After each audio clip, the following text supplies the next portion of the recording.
Philadelphia Phillies right fielder Bryce Harper was hit in the face with a 97-mile-per-hour fastball. His face is so swollen he's been cast in the new season of Real Housewives.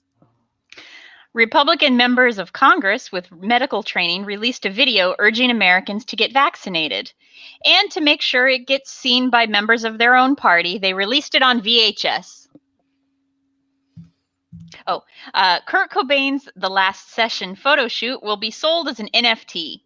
Unfortunately, anyone who knows what an NFT is has no idea who Kurt Cobain is. Las Vegas is bound. I know who Kurt Cobain is, but I still don't understand NFTs. So exactly. Las Vegas is bouncing back to pre-COVID levels of tourism. It just indicates just how tired people are of puking on their own floors. Landlords and designers are adding more outdoor spaces to office buildings so employees can work outdoors. So now, when your cat called on the sidewalk, it's by a group of junior marketing assistants. And finally, the CDC issued new safety guidelines for summer camps. Fortunately, axe murderers who just escaped from a nearby insane asylum are already wearing face masks. Face masks. I had like 3 words that I didn't get quite right, but then when you get mask wrong, then that just really I snuck up behind that joke and I garroted it with a shoelace, much like would happen in a Sleepaway Camp movie. So my apologies to the joke, but thank you to Tamra for bringing us the funny as always.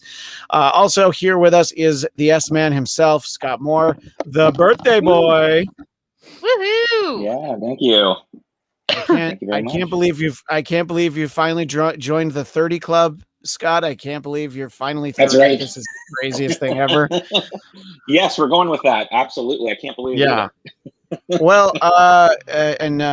Tamara's going to be with us for some of the show, and Scott and will probably end up crunching some numbers. That's what the fellas do when the girls aren't around. We start looking at the polling. But I wanted to start off. Obviously, we're doing the show on Thursday instead of Wednesday because of President Biden's speech to the joint session of Congress. I knew what we were getting. I was still a little thrown off by the festival seating, where it was just so spread out and very responsible. I think you were able to sit closer together at Dodger Stadium, where I was earlier yesterday. But Tamra, I want to start off sort of, there was a lot of attention paid to this, and I think it's that doesn't mean it's not worth calling attention to it here on this show. Before President Biden was even there, just sort of the visual of having, it's the first thing that he said was Madam Speaker and, Madam Vice President. So the fact that, behind him, this is the first time we've ever had this, that both of the people seated behind the president were women. So let's start with that. The fact that Nancy Pelosi and Kamala Harris were there, and just sort of seeing that's what their names are. I see. I was calling them the Bidenettes. Yeah, well, yeah, that's when they do their Vegas lounge show this summer. They'll be the Bidenettes, but it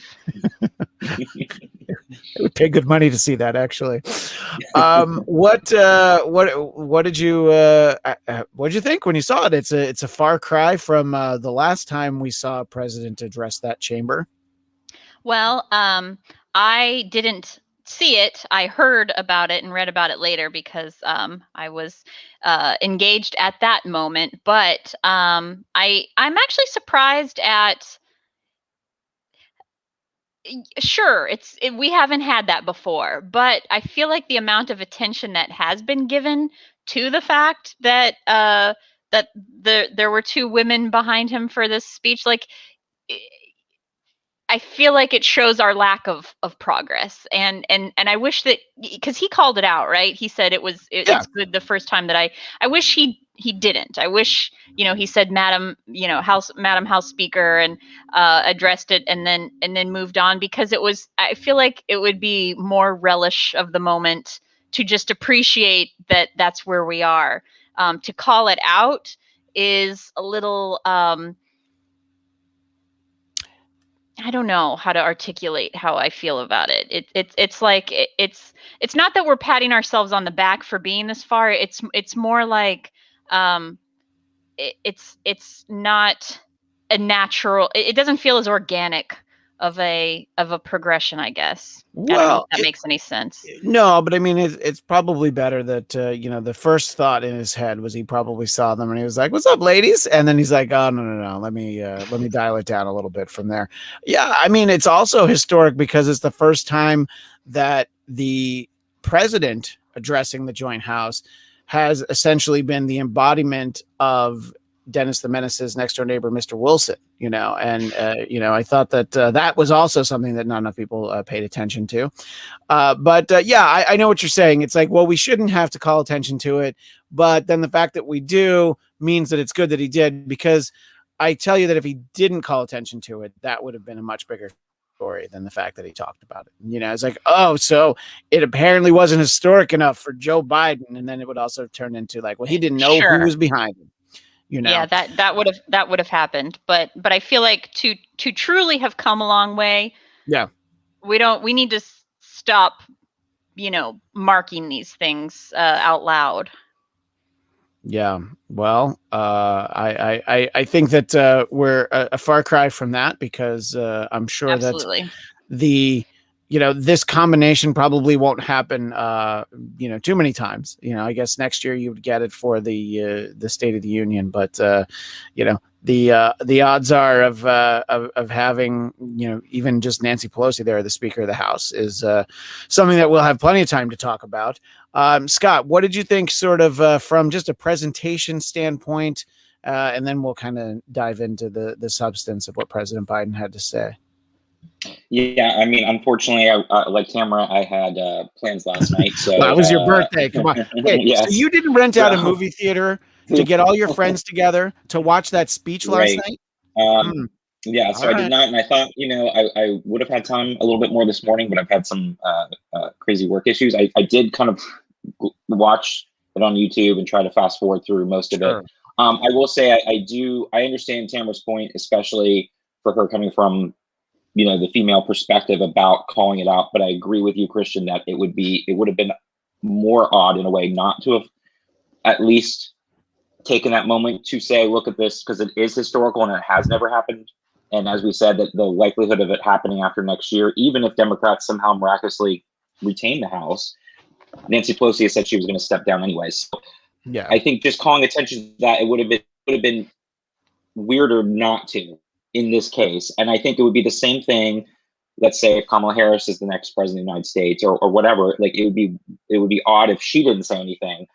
Like it's such a great thing to break the glass ceiling or something. When someone like a female, like when this first stuff does happen, because it has not happened, you do want to take that moment to acknowledge it, because then it does seem odd. But I do agree with you, Tim. I think from here on out, there's no reason to ever bring it up again. It's like, okay, we've reached this milestone, but if we have like a LGBT person in that space, it's good to at least acknowledge it at that moment, because not doing it almost, and especially for Biden, it would have been weird for this old white man not to acknowledge it. Would have been odd too. I think, like you said, it would have come back. As far as his speech, again, like we talked about last week, I felt he was going to be very solid.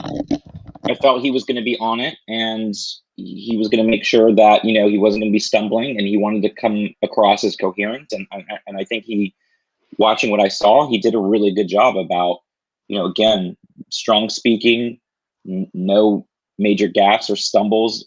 Everything was exactly what he needed to do. Like, he has been very disciplined. This administration has been very disciplined since they came into the office 100 days ago, and it shows. And it was a very different speech, and we'll get into the substance of some of the things that I particularly liked, especially on the infrastructure and everything. But overall, again, I think it was a really solid job for the first joint session of Congress speech by him. Yeah, and I think that it was noteworthy in how sort of unremarkable it was, in the good sense, where it wasn't a lot of like, wait, I got to rewind that. What the fuck did he just say? Because that's sort of where we've been for the last few years. You know what they say, no memes are good memes. That's true. Well, there are some memes of Ted Cruz. Good memes.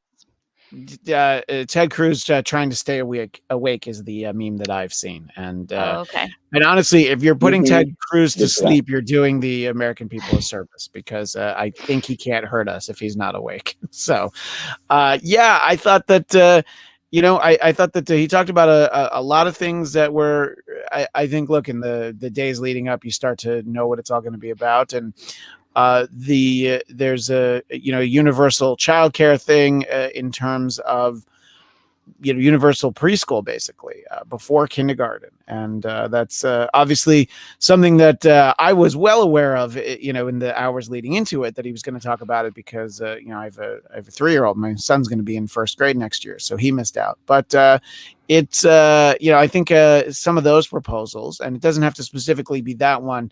Tamra, as you've sort of read about what he talked about, what are some of the, it's very ambitious, and it was one of those things that, my wife was watching it with me while it was on, and it's like, is he going to be able to do all this stuff? It's like, probably not, but he's at least saying that this is what he wants to do. So some of the more ambitious things, what jumped out at you?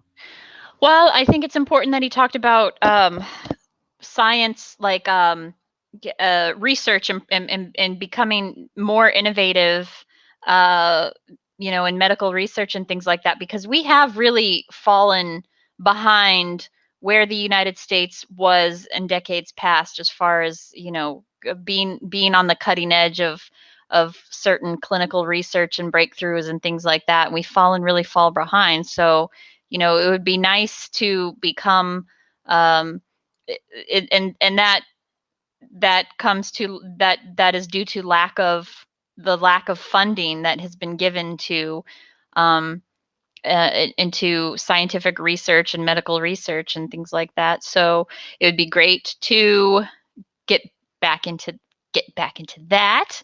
I know infrastructure, especially the word, is boring to think about roads and bridges and grids, but extremely important. Something that is not sexy and entertaining, but it's very, very important to put money towards, because our pipes are going to keep bursting and our electricity is going to keep going out. And these are things that we need to really focus on in order to just function from day to day.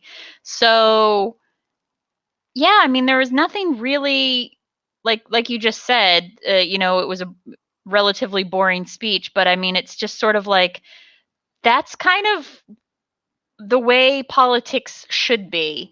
When we're able to lead our lives without having to, have like a huge, oh, we got to hear what he's going to say about this right now, because it will affect, I don't know. These are boring issues, but they're extremely important, and he's the boring guy to address them.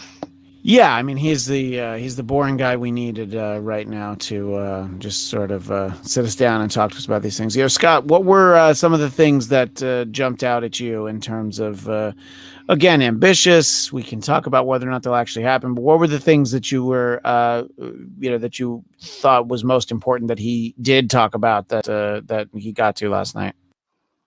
Well, yeah, I was going to say, to Tamara's point, I love that it was boring. It's like, in a way, that's what we wanted after 4 tumultuous years. And, someone that's just going to have their head down. I kind of cracked up a little bit when the president was basically giving Kamala Harris the infrastructure thing too. It was like, oh, she's doing, the immigration stuff, and now he's throwing, infrastructure. And he kind of said, he's like, if you don't mind, like, it was kind of an odd way that he did it, and just kind of like threw it at her. It was almost like he just did it in a weird, like, impulsive way in that speech. But I love, like we talked about last week, that he was going to kind of put out that good PR and talk about, hey, look, we got these COVID vaccines out quicker than we said, and we made it happen. And look at where we are now, and look at how we're reopening the government and getting things slowly but surely back to normal, or whatever normal can be. And I think he did a good job with the infrastructure, kind of tying it back to businesses again, too, because I think that's a big thing for even the independent and Republican voter to see, that infrastructure really, if we have great infrastructure, we're able to compete at our best in a global economy. Because you see, like, China has been in there, building these high-speed trains and other infrastructure so fast they're taking it around the world with them and doing, you know, the loop and belt stuff in Africa. They're you know, it's something that we as a country have fallen way behind on, and I like that he tied it in with the economy and with businesses, because again, as we've talked about, if you get better solid infrastructure, you're not only helping citizens every day doing what they need to do, but you're also helping with everything else that comes with the economy, with shipping and logistics and the supply chain and other things, like, you know, broadband and Wi-Fi to everywhere. You're just helping your own country's economy by having a state-of-the-art infrastructure, and we have fallen way behind over the past 4 years, and to our own detriment, because we see all the time, even out here in LA, where, you know, old lead pipes are bursting, and, you know, other things that happen to really affect our infrastructure. The electrical grid is so old, and no idea how often my power goes out. I mean, that's what I'm saying. Like, this is like, we have stuff in New York City where we have pipes that were built at the end of the 19th century. It's like, that is not what America should be. And I think he did a very good job about just saying, hey, this is almost like an America first. We have the infrastructure that we can put into place. We can do really great things, and it helps the economy, it helps businesses, it helps everything. So he did a good job with that, I thought. And there wasn't partisanship in this speech. There wasn't, the Republicans want this. Correct me if I'm wrong, but I don't think there was any part in his speech where he said, and the Republicans don't want it. They're trying to keep us from, like, there wasn't any of that us against them. Yeah, I mean, it was actually, I mean, with one thing in particular, it was very specific. It was like, any chance we can talk about gun reform, you know, can we like try to, you know, it was almost like pleading the other side to at least come to the table on it, because of, you know, obviously it is a very divisive and very partisan issue, but, you know, I think that I think he had the right approach for that. You know, there were obviously a number of things that he talked about, and I know your time's a little limited with us, Tamra, so I wanted to know if you'd you know, had any sense for the way, whether it's last night or just in general, the way that Biden has been addressing police reforms, which is something that's very important to so many people just in general, but it has had so much focus on it over the last year. Well, you know, he gave a nice speech after the George Floyd verdict, and you know, he's mentioned a couple times when he met George Floyd's daughter, and she said, "Daddy changed the world." I mean, that's a little, you know, pull at your heartstrings type of sentiment that he had to mention in his speech, but it was a good, you know, his strength, as is pointed out so many times, his strength is his, you know, sort of humanity and empathy, and so it's nice when to, you know, see that side of him. As far as like actual reform, he's mentioned it, but I'm not exactly sure what he has he actually offered any sort of you know, actual plan. No, I mean, I you know, don't. aside from a general, we need police reform. I don't know if he's I mean, actually usually offered, what you get is you appoint like a commission or a czar or something, but sort of tangential, you know, sort of a segueing backwards, but, you know, Tim Scott's rebuttal after the speech. I don't know if you were going to get to that or if this is but I know you have to leave, so yeah, let's still talk.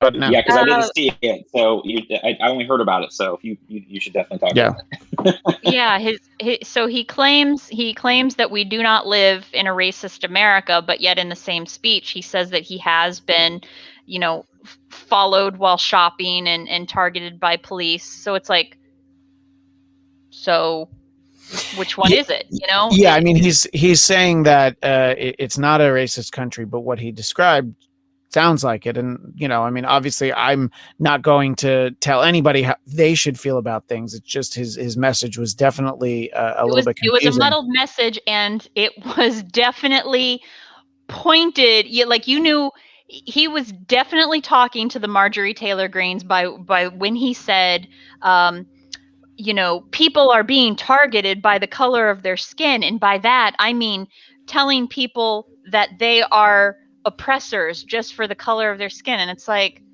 come on, dude. Like, who put you up to this? We know who put you up to this. Like it was just such a. Well, yeah, I mean, and that is definitely that's definitely a talking point on that side of the aisle at the moment. When it comes it was a speech trying to tell white Republicans that they're not racist. Everybody's trying to tell you that you're racist, but you're not racist, which is such a. As a white person, when you are watching any sort of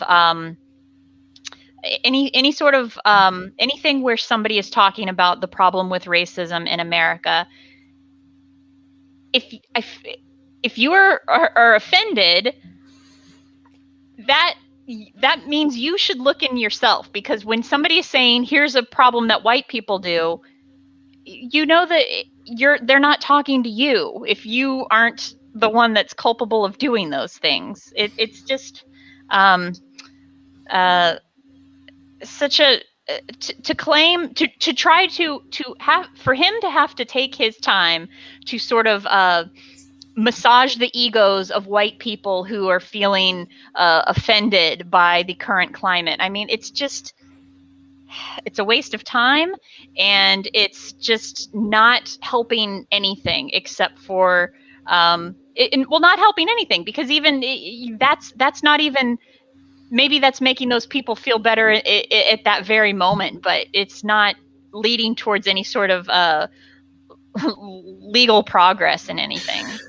Well, yeah, and I think that there was a definite backlash against Tim Scott to the extent that Twitter did put a freeze on the hashtag and the thread. Uncle Tim is what people were referring to him as. They felt like that was that wasn't helping the conversation. I mean, obviously, he's entitled to his opinion, of course, but at the same time, you're like, yeah, but I like, does he believe all of this? Because if he does, I'm not even really sure. But obviously, Tim Scott is somebody who has, I'm sure he's got people in his ear telling him like, well, you're the one who's going to have to run for office. You're going to have to be president. He's the token non-white member of the Republican Party. So, they ask him to make this speech when several people today were sharing a USA Today article he wrote a year ago pointing out the racial disparity in America. Yeah. So it's. Well, there was apparently the racial disparity in America was solved under President Trump, but then Joe Biden somehow made it worse. Had to jump in and muddle it all. But I mean, I think that's really what he was saying, and he was trying to make the point that Joe Biden has divided us more. And then I think it's just, he's just sort of divided the 70% of Republicans who voted and think that their vote wasn't counted. And I think that those are the people who are divided. So Scott and I'll continue that part of the conversation. But Tamra, you've been voted off the island. The tribe has spoken. But we will see you next week. We'll be back on Wednesday, and Tamra will be there. And as it says on the screen, people can find you at Hey Tamra, right? Yep. All right. Well, thank you. And good luck on your audition. I don't even know what you're doing. I just like the idea that you're off on an audition. Let's just run with that. Yeah, let's just run with that. All right, bye. Bye. All right, it's just the fellas now. Yes. No, but sort of what we were saying about Tim Scott, and look, it's the fact that your birthday party didn't revolve around Biden's speech and the Republican response. I don't know what's happened to you, Scott. I know it's shameful, right? But yeah, I mean, me, you, and Drexel, and everybody we know would have been there, but that's all right. I mean, sort of, but to the point that Tamra's making, this line that he's walking of, the speaking to Republicans, he's going to need to vote for him in a primary in less than 3 years. If that's when he has this plan, I mean, how much of what Tim Scott has to say is in the here and now, and how much of it is looking to 2024? Yeah, I was going to say the things I read about were sort of what Tamra had touched on, and it kind of harkened back to me when they had him at the RNC last summer, and it was that same feeling again, like, let's bring out all of our people that we have to try to look like we're this diverse umbrella when we know that the active Trump voters were anything but, in the most part, diverse. And it felt the same thing again, like, let's bring somebody who is diverse to counteract. And look, Democrats have done the same thing too. I'm not going to say they haven't in the past. You know, they've done the same thing, and you expect that. But just again, the way he was talking, it kind of was, again, from what I read, he was trying to alleviate some of those white Republican voters' concerns, again, of like, oh yeah, you're not racist, and trying to make it seem like he's palatable for a future run. Absolutely. So I saw it as both. I saw it as a bit of the rebuttal to, right now, Republicans are struggling to have a cohesive response because their party is somewhat still split between these Trump voters who were not always very active in Republican politics that did go out and vote for him, and they want to retain those voters at any cost they can.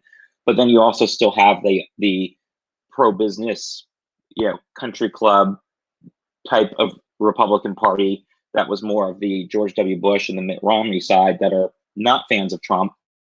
And you're trying to bridge that gap somehow, and at the same time have a cohesive message that has been very difficult because, there was a whole thing about Biden, and in the past, again, it was like people know him, but they didn't really know him, and they weren't exactly sure what to expect in his first 100 days. And yes, there's been some discussion that he's been a lot more progressive than most people thought he would be. But at the same time, he's been working on plans that are very popular with not even just Democratic base, but with the majority of independents and even some Republicans.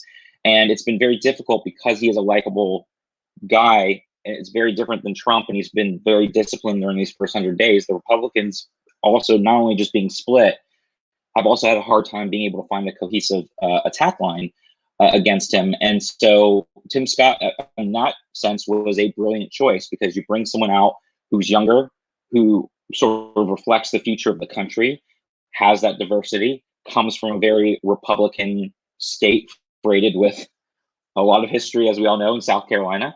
So he brings a lot to that Republican fold that hopefully that was their goal, was to try to slightly bridge that gap of both sides there and be able to even say to Trump supporters, look, you can be comfortable voting for someone like him. And, he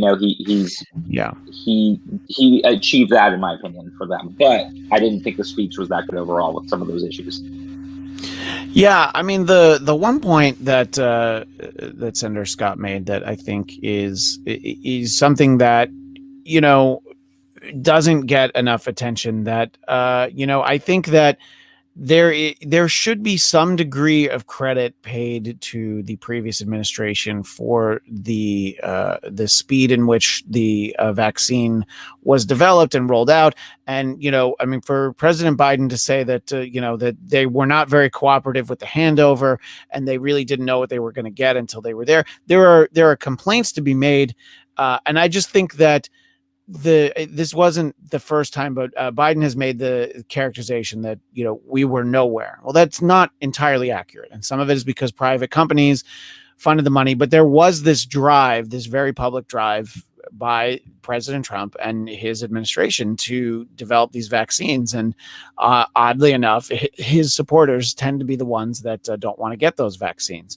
So that's why it's still so important to him, that, as in Trump, that he still wants people to get them. He's like, look, if I can have any kind of legacy that isn't January 6th, it's this, and I know that you and Tamra probably feel, we've talked about it before. I just feel like, I don't know what the degree is. I do think he should get some credit. I don't know what it is. They shouldn't act like there wasn't anything, and Biden came into town on January 20th and he's like, and look, we have vaccines now, because I mean, people had them before then. We knew that they were manufactured. They've been manufactured for months. They just had to get approved. So I think that that's a point where you lose, by acting like this is all you.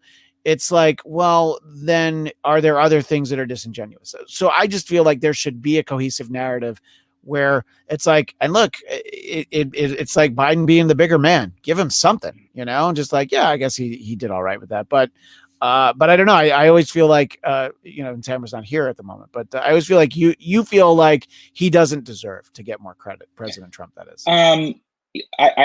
I will say with the caveat, I do believe there is some credit. The administration did do that. I don't think it was anything spectacular, because I think if any administration was in there, that would have been a base level thing. So to me, it wasn't like anything that was so incredible over the top. And as we've talked about in the past, the problem was that, like Pfizer and everything didn't get any of the federal money either. So, which is one of the three that we're using. So it's hard to give him a lot of credit when also he damaged that as well, as we've talked about, because the problem was he put some in there, but any administration would have.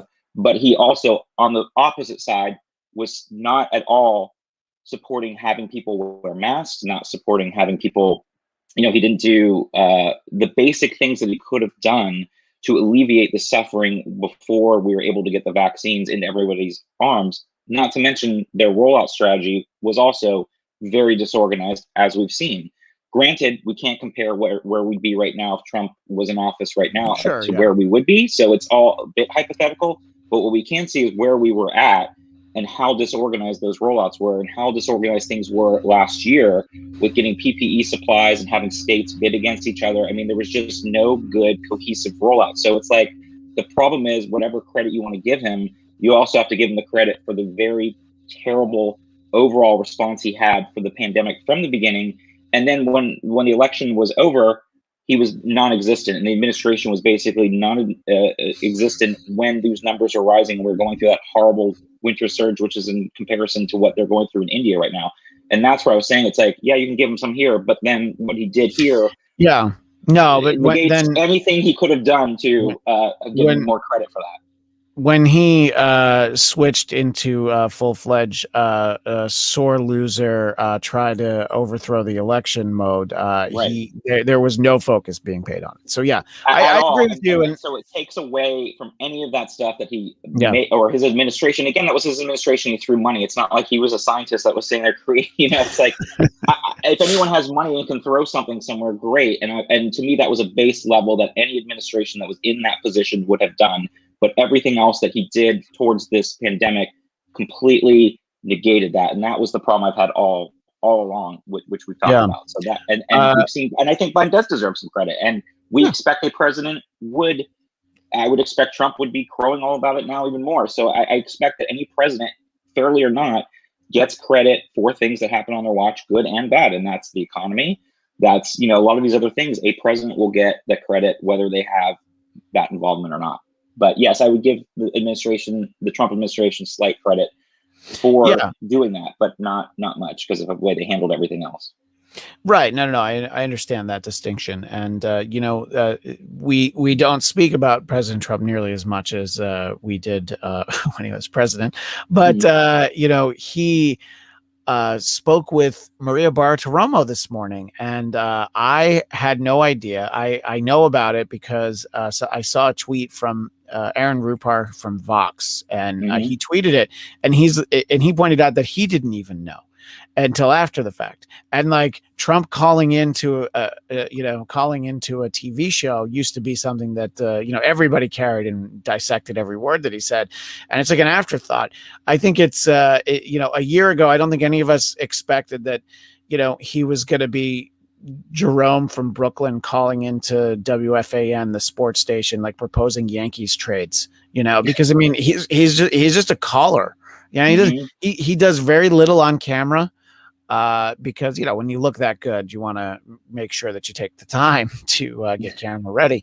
But it's interesting. I mean, because there's a lot of talk people talk about in the chat on this show and on social media about how important his influence is. And I do believe he has some influence. And I think him speaking out against someone in favor of someone, I think it has an impact.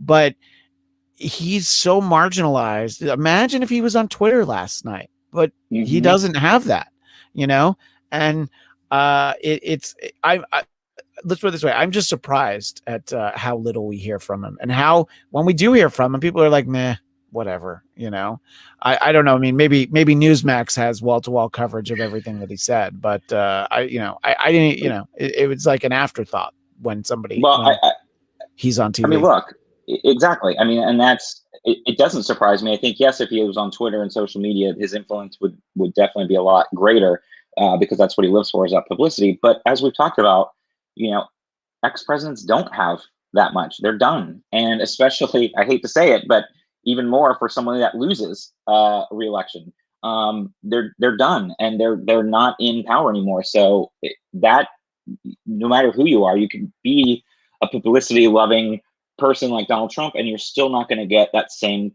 coverage that you would as president, because every single word that you say, you hang on if it's the president of the United States, as opposed to a former president.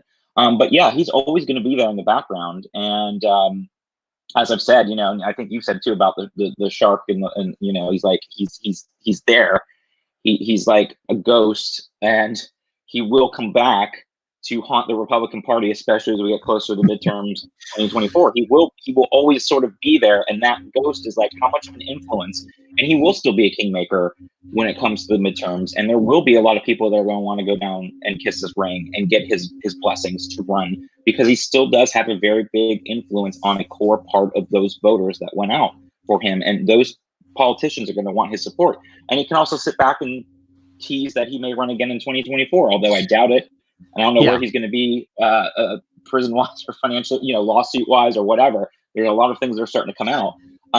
But he'll still be in the background. That's going to influence who else is going to jump in the race in 2024, and who else is going to be influenced by what he will or will not do. So even though he's a little bit quiet now, because I did read about something that was like a week or two ago, they were asking him about running, and he basically said, "Oh, it's a long ways off."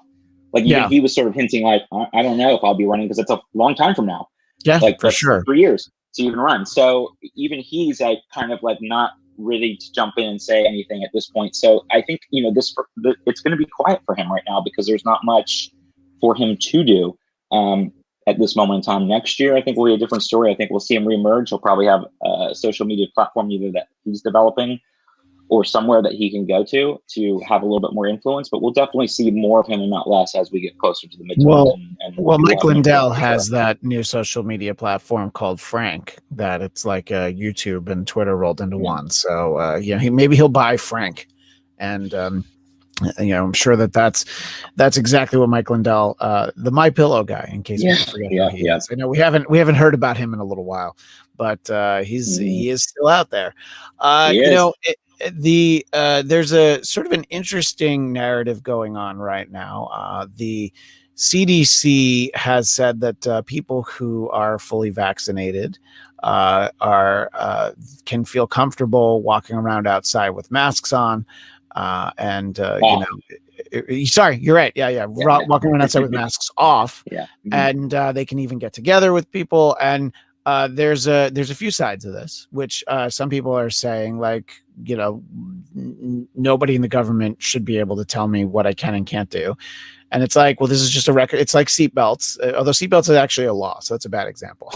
but still, people drive without them, and it's they're just saying like, well, you'll be safer if you do it. So you can, if you've been wearing them, you can feel safer. And so the thing about that is you have people saying like, well, you shouldn't be wearing them outside anyway. It's like, well, I mean, they told us not that long ago that you should wear them whenever you're going to walk around near people, so there's that side of it. But then of course you're also, I had a friend who posted about it. She decided like, well, I am going to take a walk with my mask off. I've had my 2 shots. And then she had people yelling at her for, it's like, you're going to cause the next surge. And it's like, all right, well, apparently you don't, read the news, and the way that I look at it, it's like there, and look, and obviously the histrionics of it are for ratings and for people to talk about, but you have Tucker Carlson telling people that if they see somebody's got their kid in a mask, they should call Child Protective Services.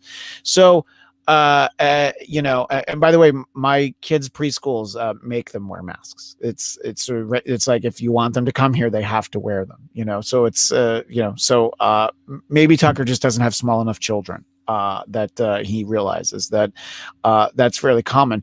But the way that I feel about it at this point is, why is anybody telling anybody whether they should take off their mask or put it on? And I'm talking about like somebody who yelled at my friend, whether it's like, put yours on, or like, what are you, a loser? Take it off. You don't have to wear it. It's like, if somebody is outside in the park with their family and all of them have their masks on, well, they're happy. What does it hurt you that they're wearing the masks? And if they have their masks off, then you probably shouldn't get within 6 feet of them. I don't know. I think this is not President Biden's fault, according to Tim Scott, but this is a great example of how people just can't agree on anything, right, Scott? Right, and I think I still think that was the biggest surprise to me into last year, that this somehow became politicized. I guess I shouldn't be surprised because of the echo chambers that everyone can be in today, but it's mind-boggling to me that it can be so politicized. And I do think that's where it's just such an interesting dichotomy, because on one hand you have Republicans or libertarians or conservatives, not just looping in a political party, that are very much like anti-government, which I understand. However, it's like, but then they want things like abortion to be illegal, or they want gay marriage to be illegal, or they want to just say, I'm going to flaunt wearing a mask and everything and affect everyone else. But the difference is, it's like, well, if you don't want your government to intrude, then all those things should be open and legal, because you don't have to personally go do it. It's the same thing with masks. It's like, okay, if you're outside and you don't want to wear a mask, then my right is not to go near you, and vice versa, because I don't know if you've had your vaccine or not. But to politicize it is just to the point where it's mind-boggling to me. And now I see two sides to it. I see the CDC saying, you don't have to wear a mask when you're outside, as a way to convince people to get their vaccines more than anything.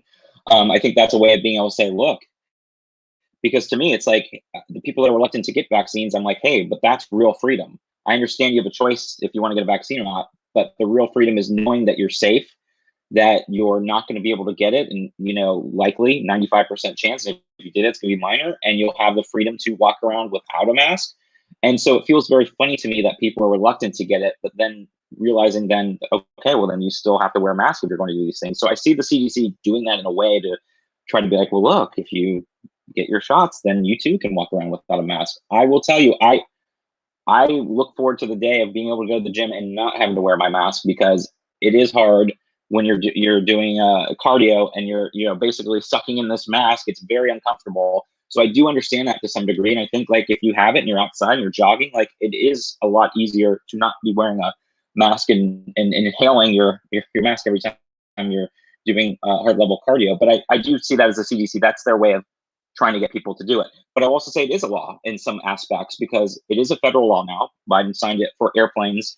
When you're traveling, you have to wear a mask. It was not done under Trump. So there are certain instances, and federally, when you're at a federal building or anything else, it's a law that you have to wear a mask. So there are places where it is in fact a law to wear it.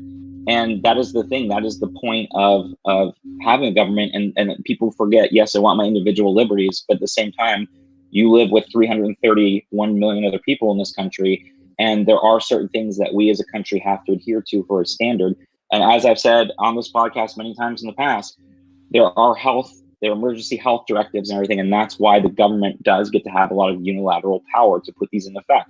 That's why the state government was able to curtail restaurants, and it's all about, health, and they can cut whatever they want in times of health emergencies. And people tend to forget that the government does have a lot of power of what you can and can't do during times of emergencies and everything. So, that is something that people collectively have to realize, that unless you want to go live on an island by yourself, you are part of a greater society, and you will have to, there are certain standards that we as a society are going to agree that we need to do. And that's the way it is. Yeah. Yeah. No. I think that, I understand that some people feeling that they don't want to be told. It's like, oh, well, now I don't have to wear one. But I don't know. I mean, I like I said, I don't see what's such a big deal that other people would need to tell you to take off your mask. If you have it exactly. on, I can see people who feel like, oh, but we've spent all this time, and we're so close, let's leave it on. But at the same time, just stay out of people's face. Like, get away from them. if you like that, I don't get, I mean, they're, telling people like, well, you need to wear it. It's like, you're gonna get punched in your mask covered face, and is it worth it? You know, I mean, maybe some people would say that it is. To sort of wind things down, talking back about Biden's speech, the ratings were about half of when President Trump spoke to a joint session of Congress, also at the end of April in 2017, so 4 years ago. But look, it's 11 million people, and I will point out that that's 2 million more than watched the Oscars on Sunday. You know, so it's, you know, it's like, well, it's not that boring. That it's not Oscars boring. You know, and I think it's just more. It's more of the same. Of like, people are more calm. People aren't worried. People like, they're embracing boring right now.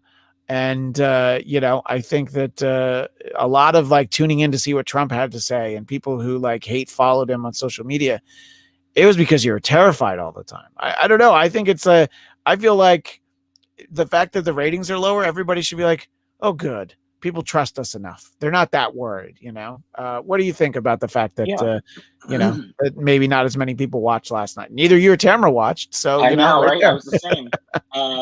Absolutely. And, you know, it's a Wednesday night. But there's two things to it. Absolutely right. I think, you know, a lot of people were hate watching in 2017. Also mix of people that I think were genuinely curious on how this new president in 2017 was going to behave and speak, because he was so off the cuff to actually see him do a speech. So I think there was a lot of curiosity. There was a lot of hate watching, like you said.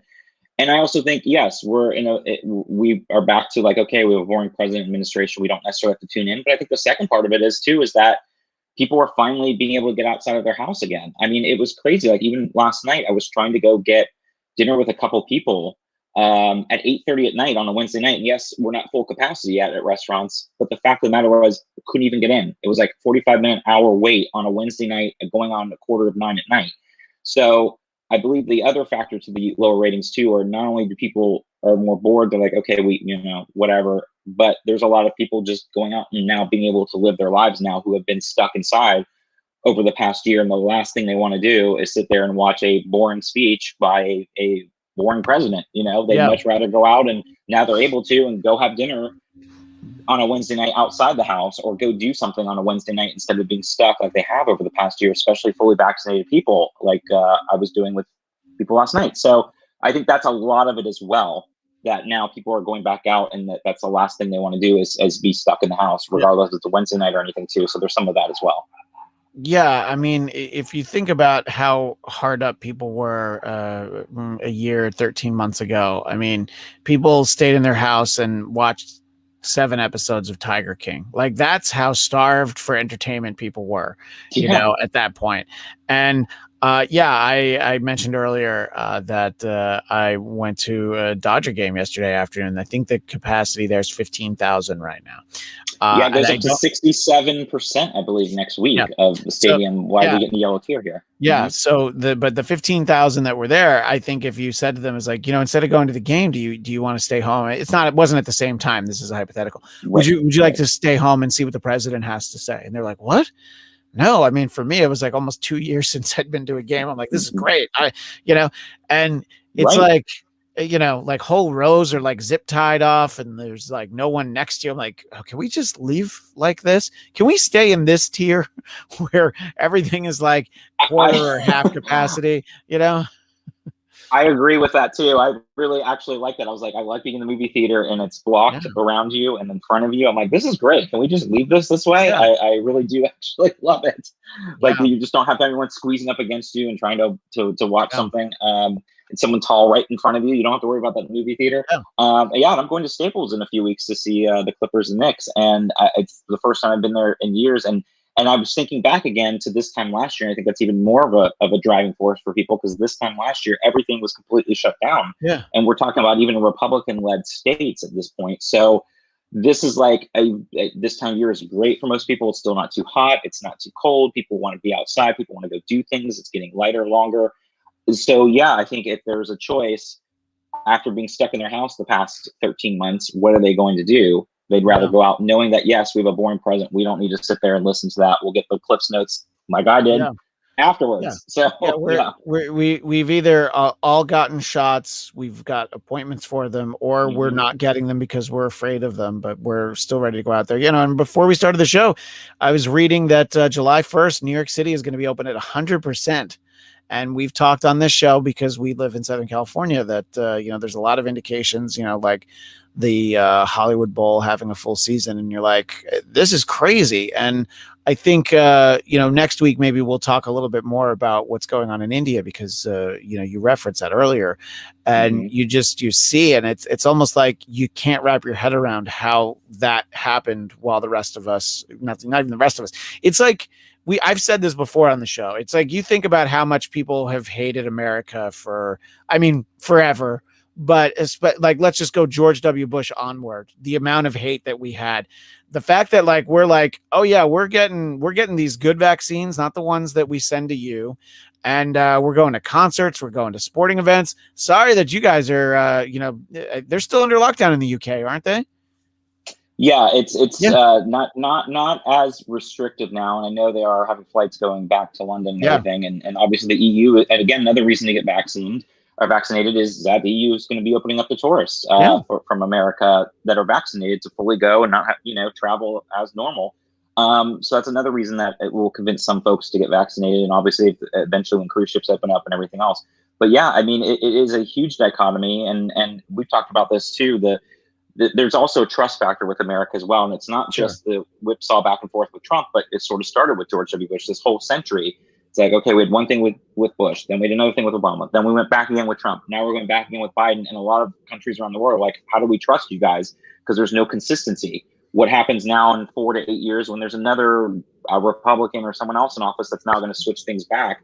And so it's hard to get the rest of the world really behind us to trust us, because in the past, there would be sort of a baseline between Republicans and Democrats of foreign policy to some degree of like, this is a standard we all agree on, NATO, the UN, certain things that we all agree on that are changing now. And that is a challenge. And obviously there's a lot of, again, infrastructure issues. The Indian government is just not up to task right now. They're not doing well on getting things out there. And India is basically, I mean, they're worse than we are on their day than we ever were in the winter, but they're basically at that where we were with the winter surge a few months ago. So the hope is that maybe they can get more distribution of these vaccines, and we can see in the summer, later on there, sort of the same kind of setup that we had here in the US. And we see that the trend will go in the opposite direction once they reach this peak like we did in the winter in January and early February. And, it's amazing to think that LA County is going to go into the yellow tier next week here, which for those that don't know, there was a 4-tier system in the state, and the yellow is the most open. And that will just be until we then go to full capacity in mid-June that the state's going to put us in. So it's pretty cool to see that we're going in the right direction, because I honestly wasn't sure if the vaccines are really going to do it. Like, I was kind of like, are they really going to make a difference? Are enough people going to do it? And are they really going to stop the spread? And that was always my concern. Not that they were going to work, but are enough people going to get them? And I think that we're living somewhere where people are getting them. And there's other places that, it's slow. I mean, there's states that are letting people from other states come in and get them, like even a couple months ago. I think Oklahoma was one of them. Like 2 months ago, it's like, you want one, just come to Oklahoma. We'll give it to you because we got so many. Yeah. So, I think it'll be interesting to see, but there's sort of like there's some like bad case scenarios that I think of in terms of how much the rest of the world is going to hate us if we're all off here having fun, and they're like, what about us? I mean, are we the ones who jumped into the lifeboats in the Titanic first, and we're like, we're gonna be fine. I don't know about the rest of you, but we're doing all right. But you're talking about the full capacity makes me realize it's like, I got to get to a movie theater before the middle of June. I want to go and enjoy it when it's empty, like I did at the Dodger game. Anyway, that is all the time we have for this week. Thanks again to Tamra for being with us as always. You can find her at Hey Tamra. And Scott, we saw Mitch McConnell on camera a few times yesterday. He got name checked. I know you weren't watching, so that would have been a time for you to interact with him on Twitter. I know I got to get back to it and interact with him a bit, because some of his stuff is ridiculous. I've been listening to a book called Mitch Please, and it's really funny. I love that title, Mitch Please.